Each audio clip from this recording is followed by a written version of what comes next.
chiquillos, entonces, estoy intentando formalizar un poco lo que hemos venido hablando acerca del bien y sobre todo también lo que vi en sus guías y lo que por lo menos Lucas hasta ahora me ha dicho de cómo consideran ustedes el bien. En sus guías vi algo, digamos, una postura filosófica en general que se le llama relativismo moral. ¿Ya?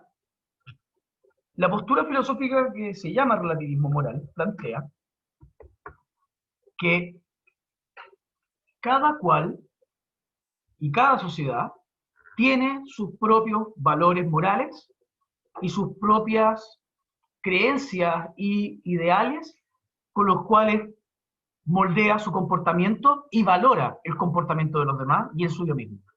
¿Qué quiero decir con esto? El relativismo moral plantea que yo, tú, mi señora y una persona de Argentina vamos a tener morales relativamente distintas porque en el fondo cada moral es relativa a su contexto cultural e individual en el cual se desenvuelve.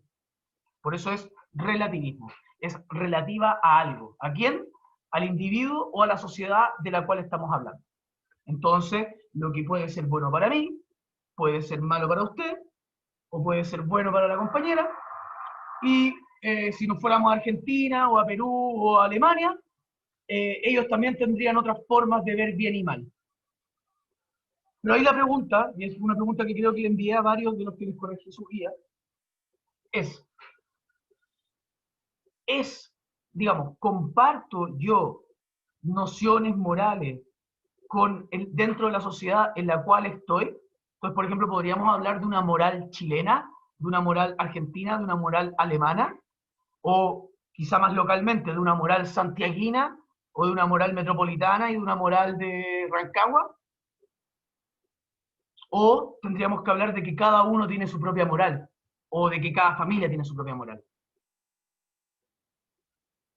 Los que acá son relativistas morales. ¿Me pueden explicar, por favor, cuál de las cuatro opciones que acabo de dar les parece más adecuada?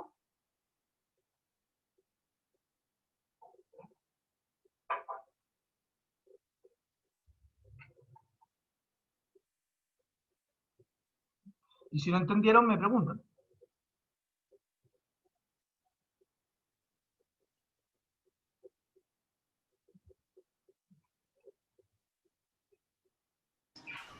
Me parece más acertada la que dice que el bien es para uno, que no es el mismo que otro. Ese es como, ese siento que es como más acertado. Porque cada persona lo, lo siente de diferente forma. Cada quien tuvo una característica que, a ver, es diferente al otro. No todo va a ser lo mismo, a lo que me refiero. ¿Ya? Bien, entonces usted no estaría, disculpe si lo estoy malinterpretando, pero usted no estaría de acuerdo entonces con el enunciado número 2. No, porque nunca he visto a alguien que pensara de la misma forma. O más bien, puede ser que haya, pero no sé. Ya, pero acá le voy a hacer una contrapregunta a lo que está diciendo, que sería, usted nunca ha visto a alguien que piense de la misma forma, pero podríamos hacer una votación simple acá en el curso, por último la realizamos por el chat si es que no quieren prender su micrófono. Yo puedo preguntar, ¿es bueno robar? Todos van a decir que sí, pero eso es como una pregunta medio así.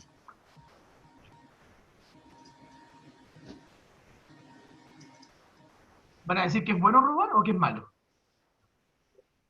Van a decir que es malo, Ya, entonces usted vota que es malo. obviamente. Ya tengo uno. Chiquillos, por favor. Es malo, pero hay Malo. veces que personas roban Es que por depende. necesidad. Ya tengo 3 votos de que es malo. Nicolás Rojas dice también que es malo. ¿Alguien más? ¿Alguien dice que sea bueno robar? Quizás deberíamos preguntarlo al revés.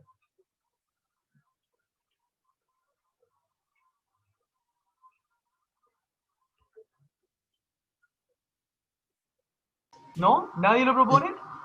Dígame, por favor. Es que depende del contexto, por ejemplo. Algunas personas roban por necesidad y eso, para mí, no sé si es bueno o es malo. Ya, pero está bien. Lo que está diciendo es como si el robar sin más, yo estoy pensando en el robar sin más. Porque, por ejemplo, Ah, cuando tú me decís robar por necesidad, tú me estás diciendo, claro, hay una determinada característica que hace que robar se vuelva una acción más compleja de determinar si es mala o buena. Pero si yo te dijera, ya chiquillos, terminamos la clase, yo tengo que ir a chorearme un par de cosas, estamos listos. ¿Qué dirían? ¿Qué le pasa al profe, no? Hola, hijo hermoso. No sé qué les parece, ¿cierto? Que si yo veo que alguien está robando por necesidad es porque le estoy dando características a la acción que está realizando. Pero si yo te dijera, yo voy a robar, y tú no sabes ningún tipo no sabes nada más que yo voy a robar, tu primera reacción sería que lo que estoy haciendo está mal. ¿Cierto? La Niquita, por ejemplo, dice, yo digo que no porque la gente no trabaja por diversión. ¿Sí? Ay, gracias, hijo. Gracias. Yo creo que el punto de la Niquita es, si alguien le roba a otro, en el fondo le está quitando el fruto de su trabajo, y en la medida en que le está quitando el fruto de su trabajo, le está haciendo un daño o lo que fuese. Entonces, claro, la gente no trabaja por diversión, trabaja por obtener algo material, y si alguien llega y le quita ese material por lo cual trabajaron, en el fondo el esfuerzo que hicieron fue en vano. ¿Ya? Entonces, ¿alguien piensa que robar está bien? Última vez que pregunto esto. Ya. Voy a decir que pareciera que no, que ninguno acá piensa que robar sin más está bien. El Lucas ahora nos dice, pero profe, robar por necesidad. Y yo digo, en la medida en que alguien, para justificar su acción como robar, tenga que decir que está robando por una razón superior, lo que implica es que le está diciendo que de alguna manera, por sus circunstancias, tiene una suspensión de sus obligaciones y deberes. Eso es lo que está diciendo. Por eso yo digo, roba por necesidad. Y por eso es más difícil esa pregunta. Porque en el fondo uno dice, cuando alguien tiene necesidad, por ejemplo, hambre, sed, se le está muriendo a alguien de hambre, o le falta para llenar la olla en la casa, o lo que fuese, eso implica que reconocemos en esa persona que tiene una situación especial que le permite saltarse, o no es que le permita, pero en la cual se nos vuelve más complicado catalogar de simplemente mala su acción. Ya, bien. Entonces vemos que, al menos para la gente que está dentro de esta clase, y yo me imagino que si nosotros nos fuéramos por todo Chile y fuéramos preguntando a cada persona, te van a decir que robar está mal. ¿Ya? Entonces, lo que podríamos decir es que pareciera que, en Chile al menos, tenemos una moral que dice que hay ciertos actos que son malos, y nos cuestionamos si es que son siempre malos. Porque ese es el punto. Porque decir que... Bueno, decir que acción X es mala, ¿ya? Es distinto de decir acción X es mala, pero es mala cuando se realiza sin más.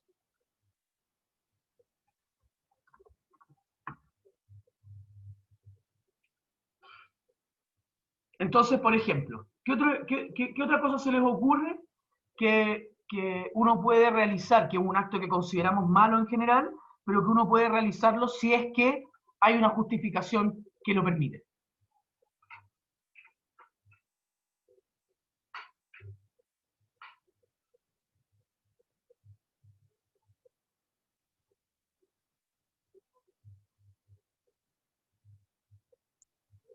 Profe, Claro. yo uso un ejemplo en la guía que era, por ejemplo, que había un señor acosando y tratando de maltratar a una niña, y llegaba otro señor y golpeaba al que estaba maltratando a la niña. Y ahí yo le puse que consideraba mala la del primero, pero buena la del segundo, ya que él ejerció violencia, pero para defender a alguien. Ujú. Bueno, bien, entonces tenemos, por ejemplo, la defensa de un inocente o la defensa propia, porque también podríamos haber dicho, si esa niña que puede ser violada o que la están acosando, lo que sea, respondiese pegándole un combo en los hocicos al tipo que le está realizando esa acción, también diríamos, bueno, está bien o no.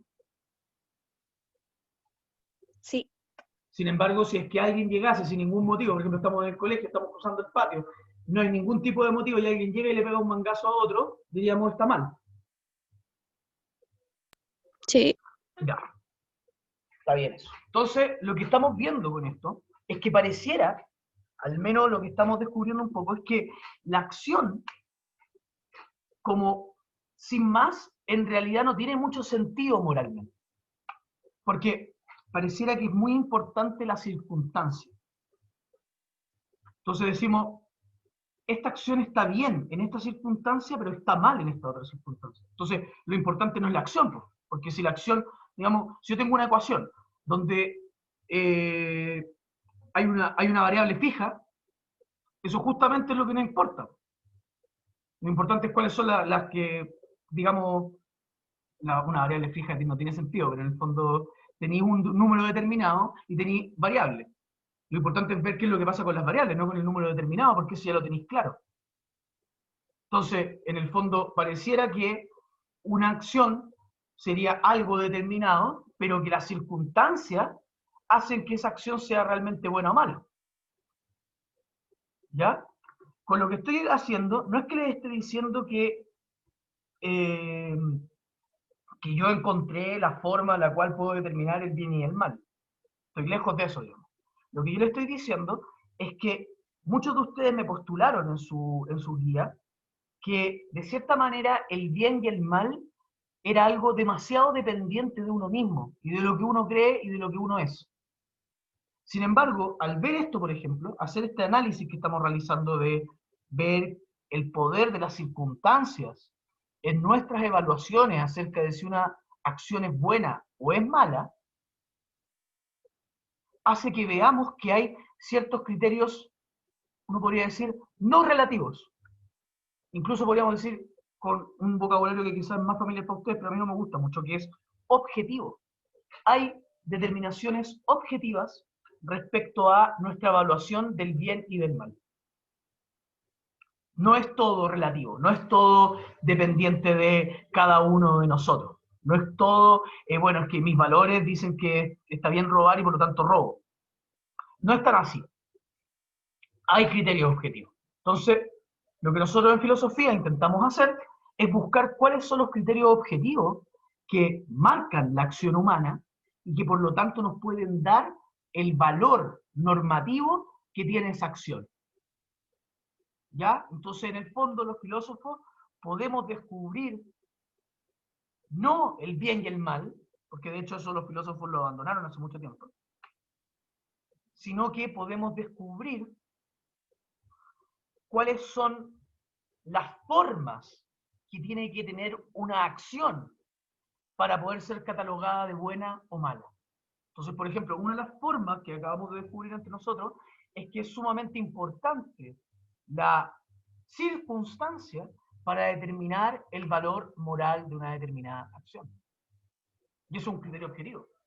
Eso no es algo que es subjetivo. O sea, si alguien se encuentra muriéndose de hambre, nosotros ponderamos y decimos, bueno, el daño que le puede hacer a la propiedad de otro, como robarle un pan a una panadería para comer, porque si no se muere, no es tan grave como, por ejemplo, el daño que va a hacer morirse.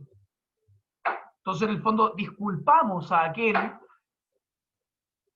porque la otra opción era un daño mayor que el daño a la propiedad de alguien que se le quita un pan. Entonces yo digo, uno pensaría, digamos, pero no es el caso, digamos, siempre. De hecho, lo pudimos ver mucho en octubre también, y lo que pasó después de octubre, y es que la vida humana muchas veces no se le da el mismo peso que a la propiedad privada. ¿Ya? Entonces sí, estoy de acuerdo que quizá una dicotomía inexistente. Pero cuando tú tenés, por ejemplo, fuerzas policiales que están dispuestas a disparar con la posibilidad de asesinar y con la posibilidad de mutilar a las personas, porque, bueno, y no solamente porque muchas veces también otros mutilados no tienen nada, no tenían, digamos, no estaban metidos en nada, ningún acto violento grave, ¿cachai? Porque esa persona está rompiendo una farmacia, porque esa persona, es porque en el fondo nuestro Estado, de cierta manera, le da más valor a la propiedad privada y a la defensa de la propiedad que a los órganos de las personas. Entonces tú, por ejemplo, veis cómo en Chile funcionó la represión policial, y tú decís, no sé, ya no me acuerdo perfecto de la cifra, pero eran como 420 ojos reventados o algo así, y tuve, y eso fue como que acá en Chile lo decían, ¡ay, solamente 420 ojos! Pero tú cuando ibas a la prensa francesa, a la prensa italiana, a la prensa alemana, estaban todos aterrorizados por cómo el Estado chileno estaba aplicando la represión. En Francia, después de 6 meses, o sea, cuando nosotros llevábamos como 3 meses de revuelta y llevábamos como 300 ojos, en Francia con 6 meses de revuelta había 2 ojos reventados. Entonces cuando tú comparáis cómo las fuerzas represivas del Estado realizan una acción en un determinado lugar y en otro, tú te das cuenta de cómo, por ejemplo, en Chile, las fuerzas represoras del Estado están mucho más entrenadas para valorar más una farmacia, un supermercado, que valorar los órganos y la vida de una persona. Mientras que en Francia, un policía no iba a estar dispuesto a dispararle a la cara a un protestante a pesar de que esté quemando o haciendo una barricada. Porque él entiende que el daño que le está haciendo, que puede ser grave porque hace daño a la protesta, no vale la vida de alguien. Entonces, tú tenés policías entrenadas para diferenciar y ponderar bien qué es lo que vale para dañar a alguien tan gravemente, y otras policías que dicen vale más la propiedad y por lo tanto disparamos a la cara.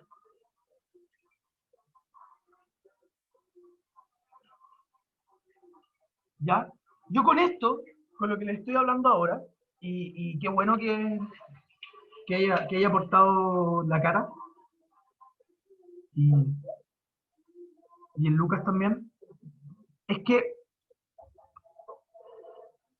tenemos un problema grave, digamos, y eso es lo que se trata también esta unidad. Se trata del problema moral, por eso está puesto acá, ¿ya? Nosotros partimos la semana pasada viendo la banalidad del mal, que es justamente el tema que estoy hablando ahora. La banalidad del mal es una expresión que usa una filósofa que se llama Hannah Arendt para expresar cómo muchas veces los acontecimientos más terribles que han ocurrido en la historia, como por ejemplo los ojos reventados durante la revuelta de octubre, la matanza de Santa María, que es lo que vamos a trabajar también con la profesora de arte, y creo que también lo están viendo en historia, si es que no me equivoco, la matanza de Santa María puede llegar a ocurrir. ¿Cómo puede ocurrir el nazismo? ¿Cómo puede ocurrir el fascismo? Y Hannah Arendt se da cuenta de que en el fondo no llega a ocurrir porque haya seres humanos que son unos genios del mal y que están preocupados de dañar al otro, sino que llega a ocurrir porque hay personas que están solamente preocupadas de su éxito propio, de estar bien ellos, y no le ven y no quieren ver para el lado. Y porque están dispuestos a cumplir órdenes. Y porque tienen miedo también de que los castiguen a ellos. Entonces tú, por ejemplo, podéis ver cómo en Chile, durante la dictadura de Augusto Pinochet, tenemos, y por qué se le dice, y por eso siempre se remarca este último tiempo, dictadura cívico-militar. Porque no fue una dictadura solamente militar. No fue solamente que los milicos estaban por un lado y la población por otro. Había gran parte de la población en Chile que estaba de acuerdo con que a la gente la desaparecieran, que estaba de acuerdo con que a la gente la torturaran. Y que si no estaba de acuerdo, se quedó piolita y calleupe con el tema. Y sabían lo que estaba ocurriendo. Entonces, están los soplones, que son los que activamente están de acuerdo con la dictadura militar, y están los que se quedan callados. Y están aquellos que hacen la vista gorda, cuando un vecino se lo llevan. Ah, se llevaron al vecino, no vi nada, no vi nada. No, no es que él haya delatado al vecino, pero no hizo nada cuando se lo llevaron. ¿Ya? Eso es todo el tema de los cómplices pasivos y toda esa cuestión. Todo eso tiene que ver con la banalidad del mal. La banalidad del mal tiene que ver con que los humanos no es que seamos malvados, no es que queramos hacerle daño al mundo, o queramos destruir la tierra, o queramos matar gente, sino que más bien los actos más terribles que han ocurrido en nuestra historia tienen que ver con desdén, falta de interés, mediocridad, miedo, o sea, puras cosas pequeñas, puras cosas que las tenemos todos. Por eso Hannah Arendt hablaba de la banalidad del mal. El mal es banal, es cualquier cuestión. Porque en el fondo surge de nuestra mediocridad, surge de nuestro impulso animales. De ahí surge el mal. No surge de alguien con el cerebro pensando en hacer mal. Y entonces eso nos transporta al problema moral. ¿Cuál es el problema moral? ¿Por qué habría un problema moral? Como vimos recién, yo estoy relativamente de acuerdo con lo que estamos viendo, como Lucas lo planteaba, aunque creo que Lucas, si mal no recuerdo, no estaba de acuerdo con el enunciado número 2, estaba creo que de acuerdo con el enunciado número 1. El enunciado número 1 dice, el bien para el individuo 1 no es necesariamente el mismo que para el individuo 2, el individuo 3 o el individuo 4. Y creo que quizá el Lucas estaría de acuerdo incluso con decir algo así como, el bien para el individuo 1 no es el mismo que para el individuo 2, individuo 3 o individuo 4. Ni siquiera diría necesariamente, sino que cada uno tiene su propio bien. ¿Por qué esto nos plantea un problema? Porque en el fondo vivimos en una sociedad. Y si vivimos en una sociedad, también tenemos deseos de poder convivir en paz en esta sociedad. De poder tener objetivos, de poder progresar moralmente. Yo espero, y les digo porque no es una posibilidad, digamos, cierta, porque pues casi siempre la gente como que habla como que esto va a pasar así, pero no es necesario. Les voy a contar un ejemplo de por qué no es necesario. Yo espero que en un futuro los hombres homosexuales y las mujeres lesbianas en Chile puedan darse besos en la calle y andar de la mano y tratarse como pareja, como se tratan los heterosexuales, sin que nadie los mire mal. Yo espero eso. Yo no diría, pero eso es obvio, sobre todo quizás muchos de ustedes son jóvenes, les da lo mismo que una pareja homosexual se dé un beso en la calle o lo que fuese, pero hay mucha gente antigua que lo encuentra algo así como terrible. De hecho, lo mismo pasa, no sé, con mujeres que amamantan en público. Cuando las mujeres amamantan en público, hombres y también señoras, digamos, se enojan, como que fuese, no sé, una falta de respeto por cómo estáis mostrando la pechuga en público. ¿Ya?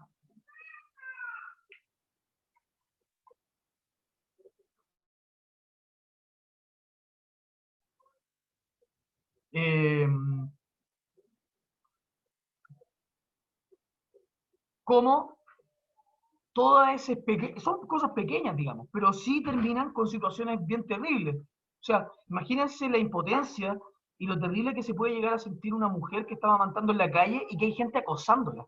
Son un momento que es relativamente vulnerable, porque está ahí con la pechuga, está ahí tu guagua tomando leche, lo que fuese, y tu guagua tiene hambre, por algo le estáis dando pechuga, y que la gente te acose. Oye, ¿cómo estáis haciendo esto? Eres un inmoral, lo que fuese. Es un momento de mucha vulnerabilidad y que una persona se puede llegar a sentir muy mal por así. Entonces yo espero que ese futuro, donde las personas puedan hacer ese tipo de cosas sin que nadie los acose en la calle, sea un futuro en el cual estemos. Pero no es necesariamente así. Los humanos podemos tomar decisiones y podemos irnos a otros lugares. Entonces, por ejemplo, yo les quería ocupar de ejemplo una sociedad que iba hacia una moral muy progresista, que estaba con un ideal de progreso, digamos, de respeto por los derechos individuales, por las formas individuales de realizar la vida de cada uno, etcétera, que es Irán. Irán, en los años 70, era un ejemplo de libertad individual. De hecho, si ustedes buscan en Google y buscan Irán en 1970, las mujeres no van tapadas completas. Las mujeres se visten igual que las occidentales, con ropa holgada, pantalones. Imagínense todo el tema que fue que las mujeres empezaron a usar pantalones en el mundo. Las mujeres eran de falda, los hombres ocupaban pantalones. Las mujeres ocupaban pantalones en Irán, toda la cuestión, en los años 70.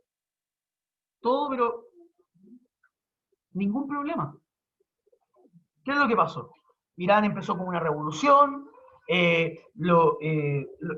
digamos, los poderes imperialistas se dieron cuenta de que esa revolución que estaban realizando en Irán iba a terminar con su monopolio sobre las reservas de petróleo y de minerales preciosos de Irán. Por lo tanto, lo que hicieron fue, ¿cómo instalamos un dictador que sea funcional a nuestros intereses? Es decir, que esté dispuesto a comerciar por precios baratos con nosotros, que no quiera nacionalizar la industria, lo que no quiera nacionalizar los recursos, etc. ¿Cómo logramos esto? Entonces, pusieron a una persona que era, digamos, un personaje religioso importante. Recuerden que la religión, los países, en casi todos los países es súper importante. Entonces, era como un líder religioso, y este líder religioso se apoderó de la revolución iraní y estableció una dictadura que podemos ver sus consecuencias hoy en día. Una dictadura totalmente religiosa, casi con ideales medievales respecto al comportamiento de los seres humanos, que la constitución tenía que estar basada en el Corán, cuando la constitución anterior que tenían los iranios era una constitución basada en la razón, en los ideales ilustrados, en los ideales de la igualdad entre los hombres, etc., no en el Corán. Como nosotros hoy en día también tenemos una constitución en Chile que es una constitución racional, fundada en la filosofía política, en la teoría política, etc. Pero esto está fundada ahora nuevamente en el Corán, y las mujeres tienen que andar tapadas, los hombres solamente pueden hacer diversos trabajos, las mujeres no pueden hacer estos otros trabajos, tienen que pedir permiso, los casamientos son mandados, los papás tienen que dar permiso para los casamientos, si la mujer llega a ser infiel al marido, el marido tiene derecho a matarla, etc. El horror que nosotros llamamos de los países del Medio Oriente. Y todo ese horror está producido no porque la sociedad de ellos haya sido siempre así, ni porque la sociedad de ellos tomó, digamos, los musulmanes sean malos por naturaleza. Todo eso pasó así porque el Estado fue apropiado por personas que les interesaba que eso se mantuviera así, que son los países, digamos, imperialistas, podríamos llamarlos, como Inglaterra, Francia, Estados Unidos, etc., que eran los que tenían interés en Irán. Entonces vemos cómo una sociedad tenía ciertos paradigmas de comportamiento, consideraba de cierta manera el bien y el mal, y a través de la fuerza represiva del Estado lograron transformar ese bien y mal en otro. Y su cultura hoy en día es otra que la que tenían hace 50 años. Hoy en día las mujeres van tapadas, antes no estaban tapadas, por ejemplo. O antes los homosexuales estaban recién empezando a salir del closet, hoy en día los homosexuales no pueden salir del closet. Y así podría ser con nosotros. Imagínense, llegamos, votamos por convención constituyente, sale una constitución y por alguna razón, que puede ser, pero dudo, digamos, pero puede ser, la convención constituyente se llena de fanáticos religiosos. Y dicen que la constitución tiene que estar de acuerdo con la Biblia. Y empezamos. Entonces el matrimonio solamente puede ser entre hombre y mujer, los homosexuales no pueden adoptar, etc. Porque la familia natural y toda la parte. las personas trans no se pueden identificar con el género con el cual se identifican, porque eso es antinatural o lo que fuese. Y eso puede ocurrir. Eso es algo que puede pasar. Entonces, por eso yo les digo que espero que nuestro futuro sea un futuro, digamos, donde respetemos las decisiones de la gente y cómo la gente es. Respetemos los derechos individuales. Pero no es necesario que sea así. Las costumbres pueden cambiar mucho. La cuestión entonces es preguntarnos, ¿qué hace que sea preferible un Estado y una cultura que respete los derechos de los individuos, que respete las decisiones que va a tomar cada individuo, que respete lo que hacen con su cuerpo cada uno de los individuos, a una sociedad que no lo hace? ¿Por qué es preferible una a la otra si es que todas las morales solamente vienen de las costumbres que tienen las personas? Si todo es relativo a la moral, ¿cómo podemos saber qué objetivo queremos? Entonces, volvamos al principio. Somos puros individuos en Chile y todos deseamos cosas distintas. Todos los bienes son distintos para cada uno de nosotros, como plantearía el Lucas. El bien para individuo 1 no es el mismo que para el individuo 2, 3, 4, 5, 6, 7, 18 millones de individuos. Si cada uno tiene un bien distinto, ¿cómo logramos decir cuál debería ser el objetivo al cual deberíamos apuntar? ¿Por qué deseamos una sociedad democrática? ¿Por qué deseamos una sociedad donde haya derecho al aborto para las mujeres? ¿Por qué deseamos una sociedad donde los homosexuales puedan casarse y adoptar? ¿Por qué deseamos una sociedad donde los niños del Sename estén bien protegidos y tengamos un Sename decente en este país? ¿Por qué deseamos eso? ¿Por qué es preferible eso a lo otro? Ese es el problema moral.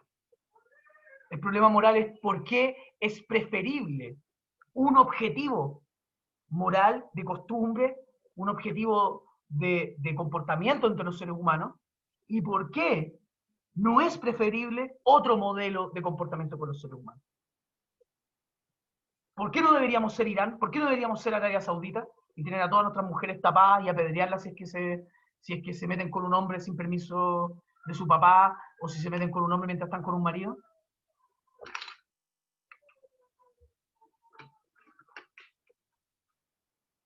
¿Por qué, por ejemplo, no queremos ser una sociedad nazi? ¿Por qué no queremos que los nacionalsocialistas estén en el poder?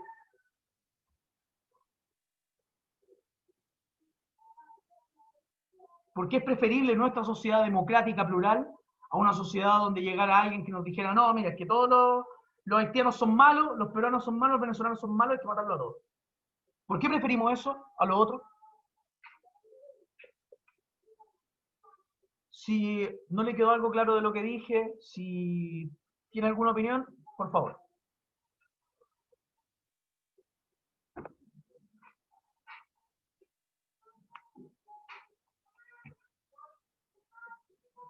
¿Se entiende más o menos por qué hay un problema?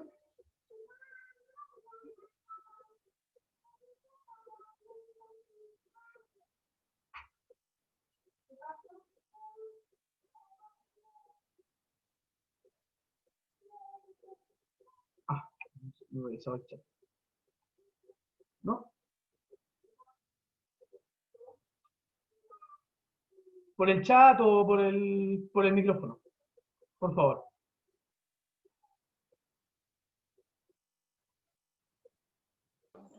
Profe, a mí me quedó una duda de lo último que dijo, sobre la pregunta de que si no podemos ser nazis o algo así. No entendí esa parte. Yo no sé cuál será el ideal político de cada uno de ustedes. Pero me imagino que de acá, del grupo curso que tenemos, son pocos o ninguno los que desearían, no sé, votar por un Hitler chileno que decidiera que los haitianos son inferiores, y los peruanos y los venezolanos, lo que fuese, y hay que matarlos a todos y meterlos en campos de concentración. o castrarlo, o lo que fuese. Es decir, me imagino que las personas que estamos acá valoramos igual una sociedad plural, donde el Estado no nos está diciendo con quién podemos aparearnos o no nos está obligando a casarnos con una determinada persona, o el Estado no nos va a castigar por nuestra orientación sexual. Eso es lo que estoy diciendo. Que pareciera que nosotros preferimos eso. Y la pregunta entonces es, ¿por qué es preferible eso a lo otro? ¿Por qué es preferible nuestra sociedad plural democrática a una sociedad donde hay un solo partido, un solo líder que los manda a todos y decide todo lo que se hace en el país?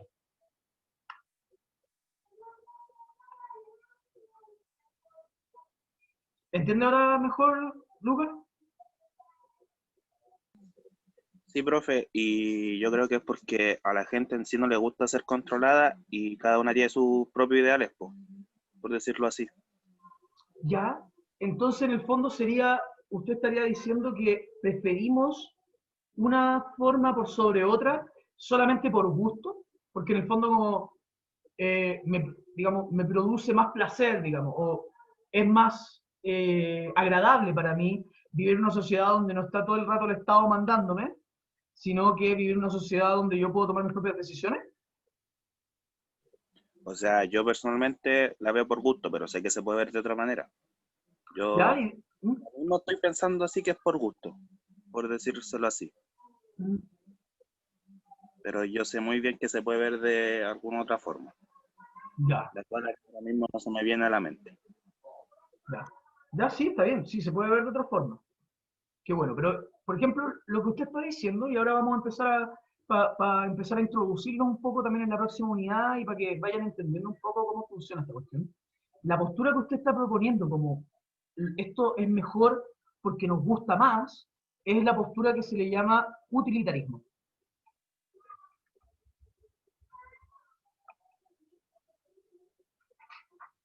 Guárdeselo bien en la mente. El utilitarismo dice, si podemos resumir su postura simplemente, dice algo así. Es bueno lo que produce placer para la gran mayoría y es malo aquello que produce dolor para la gran mayoría. Entonces, es simple, ¿cierto? Podemos decir que es bueno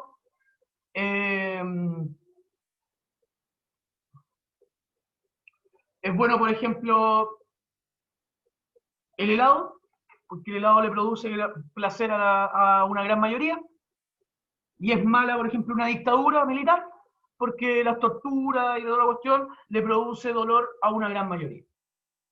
Entonces, tenemos digamos, con el utilitarismo tenemos una forma de determinar lo que es bueno y lo que es malo a partir del dolor y el placer de las personas. Entonces, es mejor una sociedad plural donde el Estado no se meta tanto en nuestras decisiones, como diría Lucas, porque es más placentero para la gran mayoría.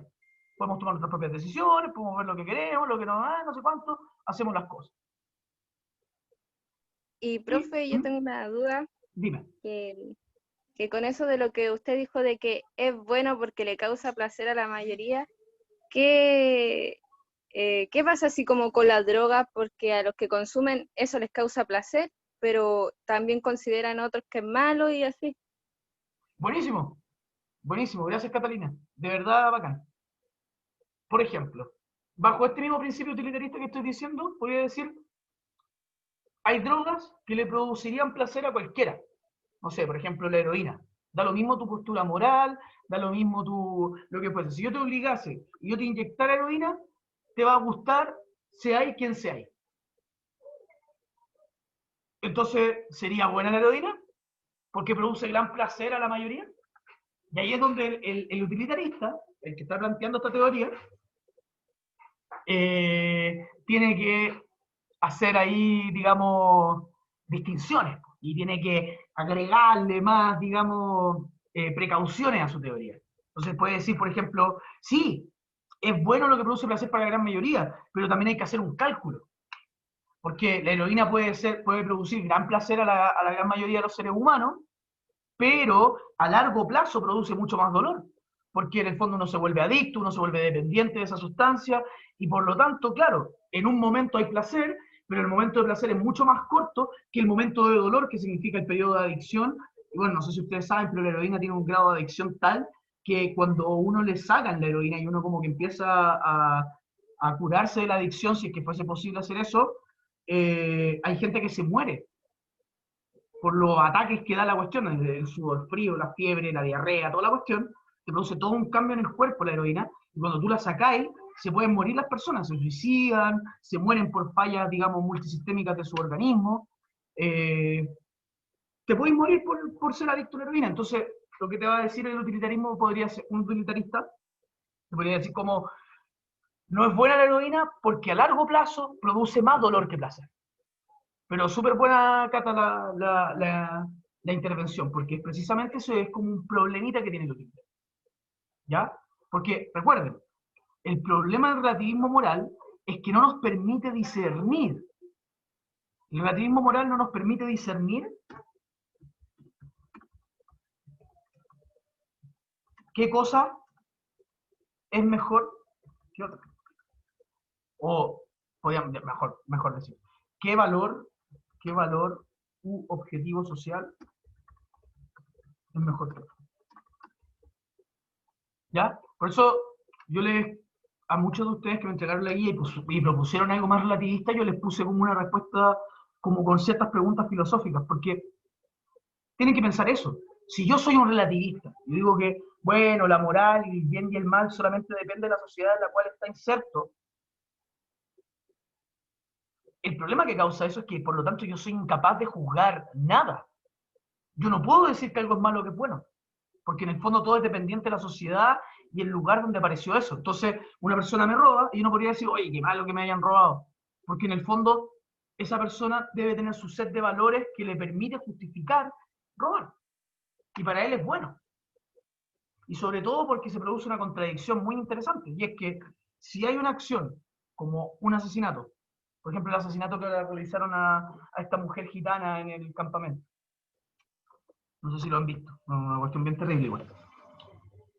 El asesinato que se produce a esta mujer, ninguno de nosotros podríamos condenarlo, porque en el fondo diríamos, bueno, es que esas son las costumbres de los gitanos, y de justo esa familia, y este tipo que era medio psicópata, y aparte que lo criaron muy machito, entonces le enseñaron que la mujer era suya, y justo la mujer, no sé, fue a hablar con un vecino, y el loco se puso celoso y la mató porque es suya, y lo que fuese. Y podríamos justificar perfectamente su acción. Porque en el fondo cada valor está dado por la determinada circunstancia social en la cual se da. Entonces ninguno podría juzgar esa acción como mala. Ese es el problema del relativista moral.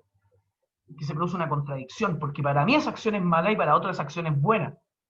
Sin embargo, no pueden ser verdaderas ambos enunciados. Como que yo dijera, piensen en esto. Digo un ejemplo, digamos, un poquito radical, pero piensen en esto. Alguien llegara y me dijera, la Tierra es plana. Y dijera, no, la Tierra no es plana. Y dijéramos, bueno, es que esta persona cree que la Tierra es plana porque su papá y no sé cuánto, su mamá, y le damos todas las razones por las cuales cree que la Tierra es plana. Y por lo tanto, su creencia en que la Tierra es plana es igual de justificable y es igual de válida que mi creencia en que la Tierra no es plana y que es redondeada. Si ese es el caso, todo el conocimiento se nos va a las pailas porque cada uno cree lo que puede creer nomás. Entonces, en el fondo, lo que dice el relativista moral es que no hay verdad en la moral, que no hay verdad, no hay juicio correcto acerca de algo que sea bueno o que sea malo. Eso es lo que está planteando el relativista moral.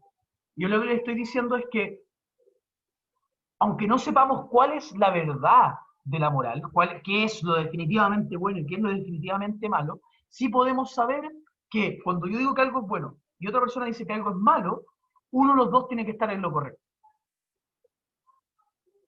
Uno de los dos tiene que estar adecuándose a lo que puede ser verdadero.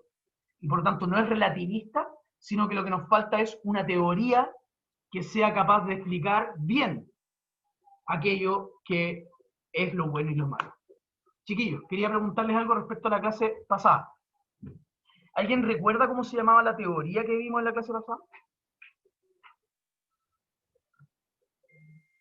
Que también es la guía es la que está presentada en la guía de contenido. ¿Qué teoría conocemos ya ética?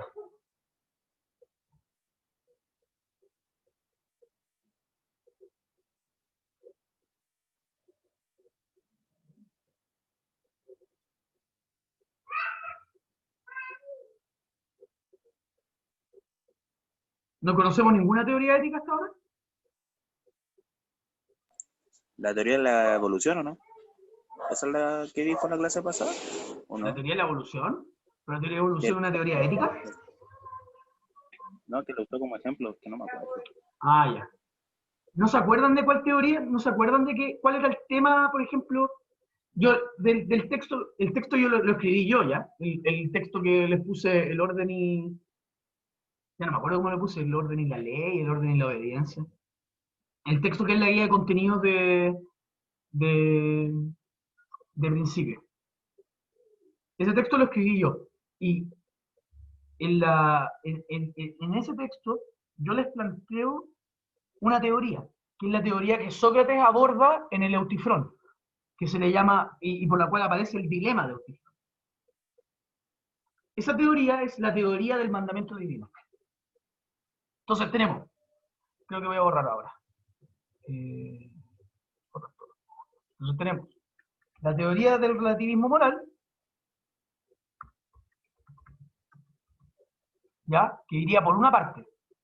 Esto sería como un tipo de teoría que lo que afirma es que en el fondo no sabemos qué es lo bueno y qué es lo malo. Es dependiente de cada sociedad, de cada individuo, lo que fuese. Esas son las teorías de relativismo moral. Y luego tenemos teorías que son no relativistas, es decir, que pueden considerar algún criterio relativamente objetivo para marcar lo que es bueno y lo que es malo. Entonces, por ejemplo, acá tenemos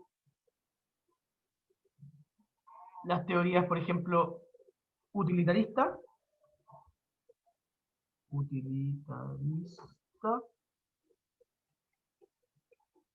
y la teoría que les presenté en la guía de contenido, que se llama la teoría del mandamiento divino. ¿Ya? Ahí tenemos dos teorías que son no relativistas. Es decir, estas personas piensan que hay algún tipo de criterio objetivo para pensar el bien y el mal. Por ejemplo, en el caso del utilitarista, el criterio objetivo, ¿cuál sería? ¿Lo acabamos de ver?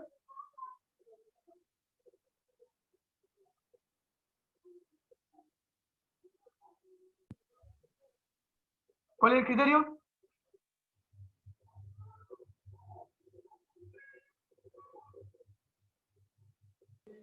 Que si hace bien mayor, o sea, si le hace bien a la mayoría, es bueno. Ya. O sea, si le da placer a la mayoría, es bueno. Placer y dolor. Ese sería el criterio objetivo del utilitarista. ¿Y si alguien recuerda cuál era el criterio objetivo de la teoría del mandamiento divino? Gracias, Lucas. Muy bien.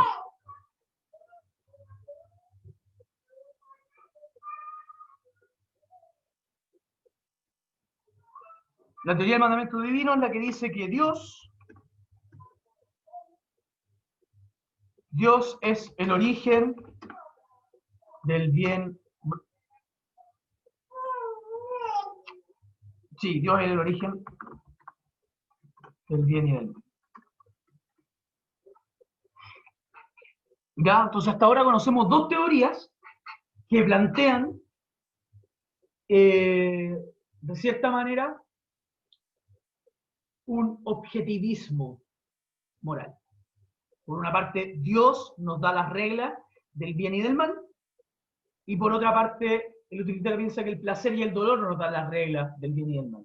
Por lo tanto, estas dos teorías las vamos a denominar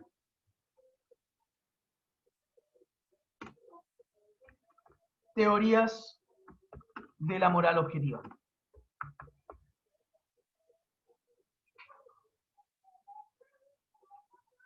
¿Ya? Entonces tenemos relativismo moral, los utilitaristas, la teoría del mandamiento. Relativismo moral es aquello que dice que no hay verdad. El utilitarista y los teóricos del mandamiento divino nos plantearían que hay teorías, o sea, que hay una moral objetiva. El utilitarista un poco menos fuerte que la teoría del mandamiento divino, porque la teoría del mandamiento divino nos dice, Dios ya nos dio las reglas, usted tiene que seguirlas nomás. Y si no las sigue es porque está haciendo el mal. Mientras que el utilitarista dice, no, todavía hay que pensar bien, pero ya sabemos la principal regla de esta cuestión. La principal regla es que la gente se sienta bien y no se sienta mal. ¿Ya? Entonces, ¿esto cómo lo estamos enlazando con la materia de arte? ¿Ya? Porque en el fondo, lo que estamos viendo acá, y lo que van a tener que hacer en la evaluación de la calificación de arte, de filosofía con arte, no vamos a tener la misma nota en este caso, va a ser que ustedes van a tener que discutir cómo, cómo justifican y cómo repudian el acto que ocurrió en la matanza de Santa María. Es decir, van a tener que abandonar de cierta manera el relativismo moral y afirmar que o la matanza de Santa María es mala o la matanza de Santa María es buena.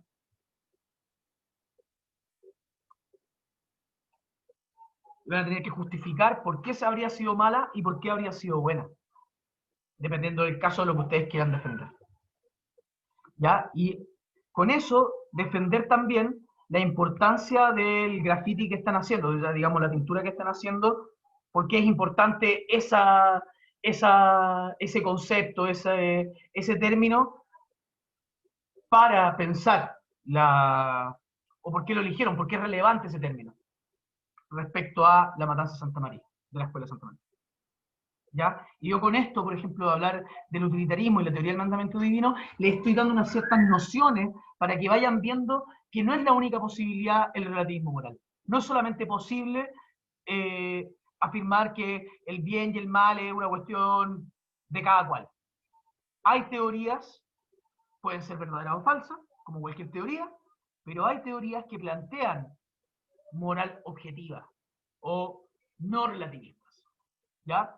Y como ya se nos está pasando un poco el tiempo, les voy a darme unos 8 minutos para presentarles una teoría intermedia, que no es de una teoría de la moral objetiva, ni tampoco es totalmente relativista.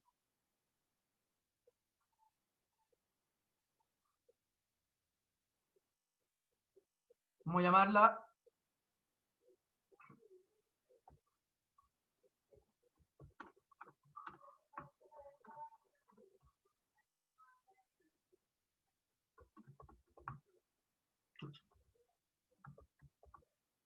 teoría de la virtud.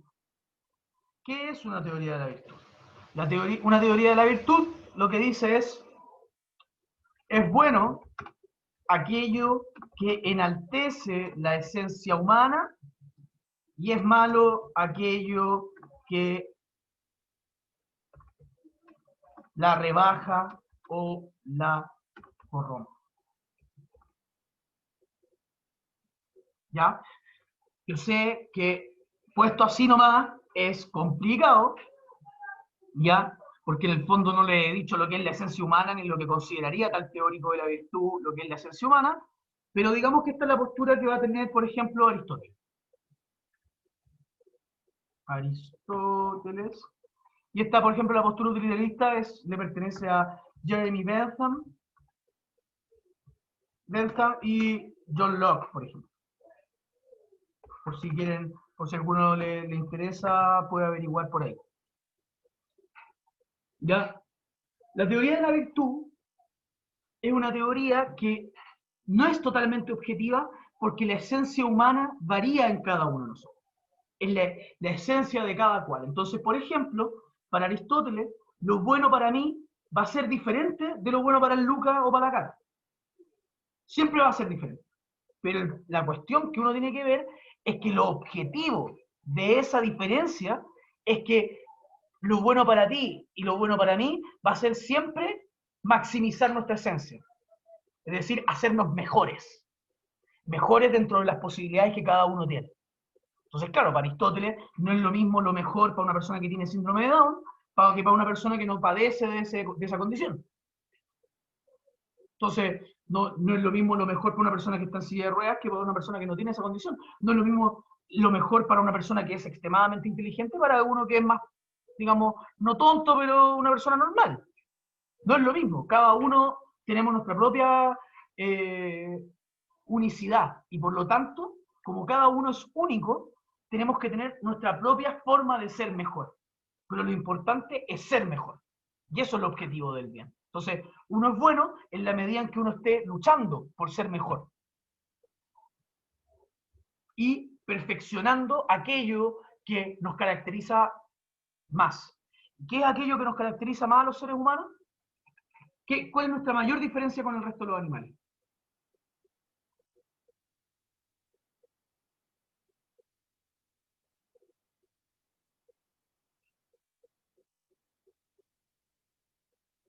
¿Alguno sabe?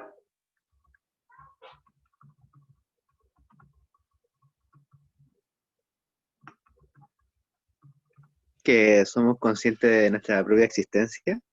Buena, excelente. Bacán, Marcelo. Pero te quiero hacer una pregunta. ¿A qué se debe que seamos conscientes de nuestra propia existencia? Em,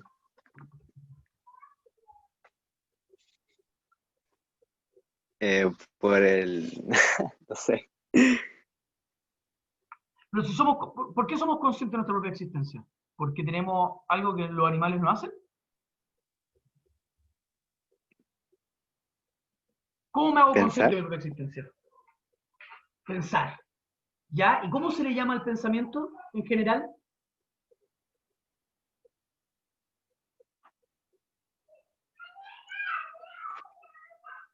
Ya te lo voy a soplar porque estuviste súper bien, Marcelo. Razón.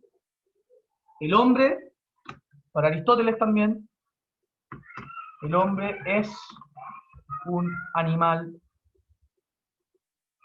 Perdón, el hombre es el animal racional. ¿Ya? Entonces podríamos, por ejemplo, podemos dividir a los animales entre irracionales y racionales. Y el único animal racional sería el hombre y todo el resto de los irracionales serían todo el resto de los animales. ¿Ya? Eso es lo que piensa Aristóteles. Entonces, si nuestra esencia está relacionada con nuestra razón, ser mejor quiere decir ocupar mejor y de manera adecuada nuestras facultades racionales. Y eso lo podemos ver en todos los ámbitos, por eso recuerden que también esto está en un nivel específico. También cada uno tiene su propio bien. Entonces, claro, una persona que quizás tiene una inteligencia normal, pero, y por lo tanto, digamos, no es que pueda ser un ultracientífico, que sería pareciera a lo que está afirmando Aristóteles acá, una persona de un intelecto normal, y no sé, tiene muy buena disposición de musculatura, y por lo tanto corre muy rápido, o es muy buen futbolista, o es muy buen basquetbolista, o lo que fuese, lo que va a decir Aristóteles, sí, caballero, está bien, usted no es, digamos, el más racional de todos los animales racionales, o el más inteligente de los animales racionales, pero su perfeccionamiento dentro del baloncesto, dentro del fútbol, dentro de la carrera, también tiene que ir mezclado con un uso de sus facultades racionales. Y por eso es súper importante, y esto es algo que yo lo sé porque tengo gente que se ha metido en esta cuestión de ser técnico de fútbol y trabajar como en ciencias del deporte y toda la cuestión. Es súper importante tener personas inteligentes y que ocupen su razón dentro de la cancha, por ejemplo, en el fútbol. Por ejemplo, en el caso de la selección chilena, Claudio Bravo muchas veces ha sido capitán porque es de los que más ocupan el cerebro dentro de la selección. Y eso, por ejemplo, se nota en cómo hablan. Claudio Bravo por lo menos habla de corrido. Muchos de la selección no hablan de corrido. ¿Ya? Entonces, ¿qué es lo que quiero decir con esto? Que el futbolista no le basta con ser una máquina de músculo o de velocidad o lo que fuese, sino que también tiene que ser inteligente. Tiene que ocupar su razón. Entonces, Aristóteles diría, sí, a pesar de que tu trabajo no sea un trabajo intelectual, siempre va a estar mezclado con la razón. Y de hecho, un jugador de fútbol inteligente es súper valioso. Porque en el fondo es un jugador que sabe cuándo contraatacar, cómo moverse en el área chica cuando está ahí haciendo un cabezazo o lo que fuese. Porque sabe mover al resto de los jugadores que pueden ser menos inteligentes que él también. ¿Ya? Entonces, para Aristóteles, ¿Qué rebajaría? ¿Qué sería lo malo? ¿Qué es lo que corrompe nuestra naturaleza? Aquellas cosas que nos vuelven más tontos. Entonces, por ejemplo, para Aristóteles sería bueno estudiar, porque estudiar enaltece la esencia humana, que es la esencia racional que tenemos, mientras que corromperse, por ejemplo, sería drogarse. ¿Por qué? Porque drogarse conlleva un daño en nuestras facultades intelectuales. ¿Ya? Esto es una teoría de la virtud. ¿Por qué se le dice de virtud? Porque la virtud es algo que se practica. Entonces, en el fondo, para Aristóteles, lo bueno es practicar el ser el mejor. Como se dice en griego, arete. La arete es ser el mejor. Por eso, aristócrata. El aristócrata es el que tiene el arete. El aristócrata es el mejor entre sus pares. El que tiene el arete es el que es mejor. Entonces, nosotros los seres humanos, para Aristóteles, para ser buenos, digamos, para ser buenos seres humanos, tenemos que enaltecer nuestra esencia, y enaltecer nuestra esencia significa enaltecer nuestra razón. Y cómo se desarrolla ella particularmente en cada uno de nosotros. ¿Ya? Entonces ahora tenemos 4 teorías acerca de la naturaleza de la moral. Tenemos por una parte el relativismo moral, que afirma... ¿Alguien sabe lo que afirma, para resumir?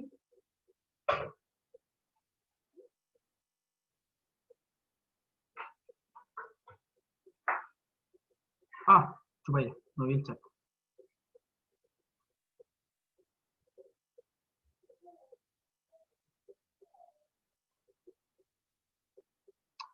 Eso, Martín. Disculpa por no haberte pescado, pero sí, ese es un razonamiento. ¿Qué es lo que afirma la postura del relativismo moral? Que no se puede discernir el valor objetivo, ¿no? Excelente. Muy bien, Maura.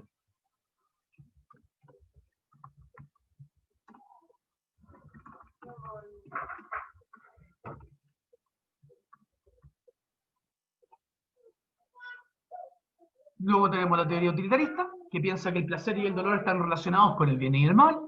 La teoría del mandamiento divino, que dice que el Dios es el que nos da el bien y el mal, y por lo tanto seguir las reglas de Dios sería hacer el bien.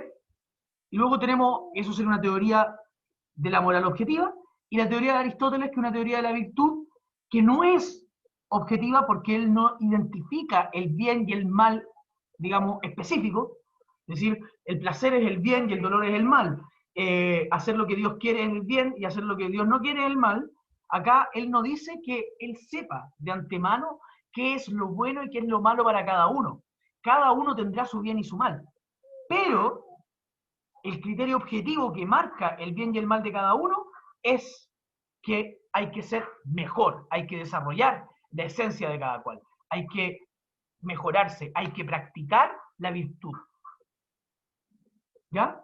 Así que hoy día ustedes vieron un poco del problema moral, que vamos a seguir trabajándolo, yo creo, lo más probable, porque vamos a tener que radicalizar el asunto, así para mostrarle lo terrible que es que no tengamos un paradigma moral intrínseco a los seres humanos, sino que tengamos que hacerlo, que tengamos que construirlo, que en el fondo eso implica también la guerra, la muerte, digamos, la sangre, el conflicto, etc. Todo eso está metido en que todos también tenemos nuestro propio bien y consideramos lo que es bueno para cada uno de nosotros. Por lo tanto, entramos en conflicto con los bienes de los otros.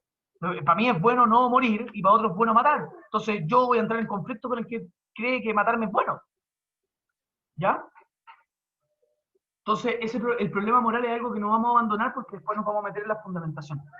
Después vamos a ver cada una de estas teorías bien desarrolladas y ver qué problemas nos presentan, cómo se refutan, cómo se fundamentan, qué problemas tiene, hasta dónde alcanza la teoría, etc.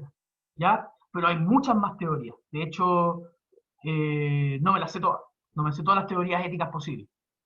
¿Ya? Hay reduccionismo moral, hay teoría de la virtud, hay consecuencialismo, hay utilitarismo, hay teoría del mandamiento divino, hay contractualismo, hay muchas teorías. ¿Ya? Así que eso. Estimados,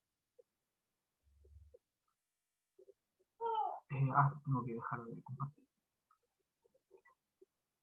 Queridos estudiantes, son poquitos hoy día igual, ojalá puedan motivar a sus compañeros a venir. Yo no sé si les han gustado las clases, yo creo que igual he sido igual medio fome porque le he dado mucha cátedra, pero en el fondo esto lo hago porque igual las clases las grabo y después les sirven a los estudiantes que tienen que meterse, po, ¿cachai? Como, en el fondo, esta es la única forma que tengo de que ustedes vean algo de materia también.